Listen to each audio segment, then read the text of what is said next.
Good luck to you, Homer, sa laban mo ito. And syempre, moving ahead to one of the crowd's favorite, napansin ko, ang hunk number 6, JD Cruz. JD, good luck sa'yo ha. So, kaway-kaway naman si fans natin. Yan! Alright. So, again, bilog ang bola. Dito ang ating mga judges, they're actually tabulating the scores right at this very moment as I introduce to you our contenders. We have hunk number 7, si Maki Masyag. Maki! Okay, rather, Mislag. Okay, we have Maki Mislag, alright? So, hunk number 7, Maki, show your support. Sino para kay Maki dyan? Matinding laban nyo, ha? Maraming elimination rounds na natin, ha? Matinding laban nyo.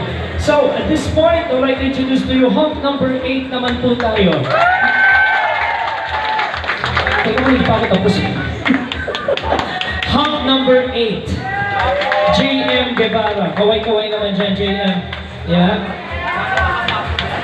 Okay, may mga key factors. Meron tayong, makikita natin, they are all different.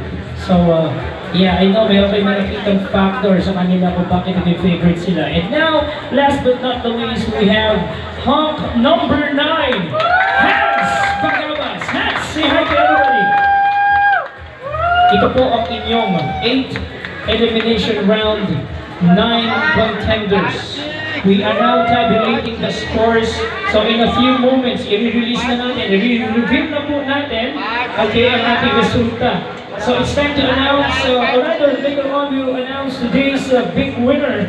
And each winner will receive a cash prize of 2,000 pesos. And while our non-winning participants will also receive 1,000 pesos as a token of appreciation for their, of course, for joining us this afternoon. So wala uuwing luhaan, no one's going home empty-handed.